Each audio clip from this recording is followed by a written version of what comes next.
Depuis toujours, Hugues Vitry est attiré par la mer et par les fonds sous-marins. Devenu moniteur de plongée, il fait aujourd'hui partager aux autres sa passion.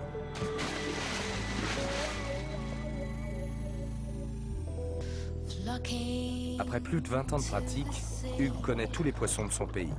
Avec certains d'entre eux, il a même su développer une relation privilégiée.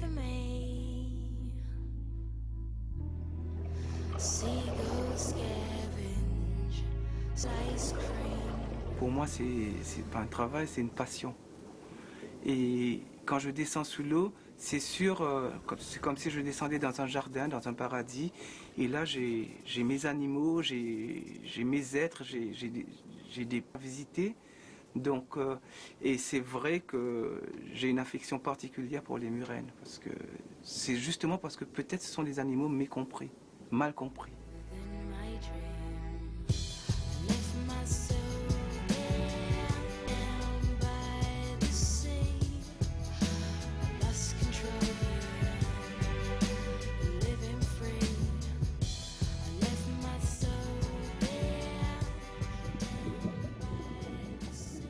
Quelques 30 murènes peuplent les eaux mauriciennes. Parmi elles, les deux plus impressionnantes sont les murènes de Java et les murènes léopards, qui peuvent atteindre 3 mètres de long. Hugues Vitry les connaît toutes. Passionné par ces drôles de poissons, il regrette la triste réputation qui leur colle à la peau et ne les trouve coupables que d'un délit de sale gueule. La murène jouit d'une mauvaise réputation déjà. C'est un héritage de la religion judéo-chrétienne, parce qu'on dit déjà Adam et Ève dans le paradis, le serpent c'est le diable, c'est la représentation du diable, c'est la tentation ou autre chose.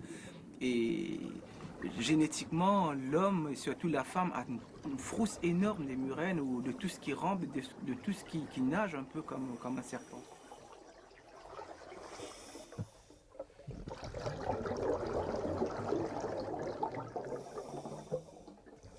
Pour apprivoiser une murène, c'est peut-être un peu comme avec une fille.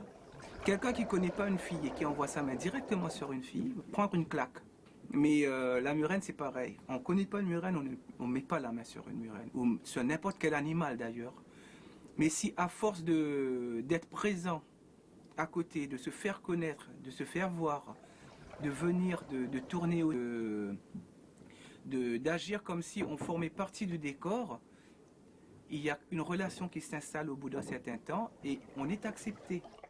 Si je dois comparer la murène avec un animal terrestre, je le comparerais à un félin, un lion ou un tigre.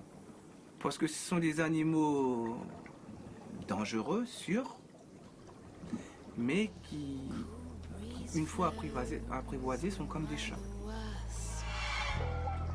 Some gets down worth the cost. I'd love to stay. The city calls me home. More hassles, fuss and lies on the floor. I left my soul down by the sea. I lost control here. Living free. En fait, je ne sais pas si c'est les murènes c'est moi qui apprivoise les murènes ou c'est les murènes qui m'apprivoisent, mais après il y a une relation, je dirais une relation même d'amour qui s'installe, parce qu'après on se fait des câlins, on danse, on s'adore quelque part.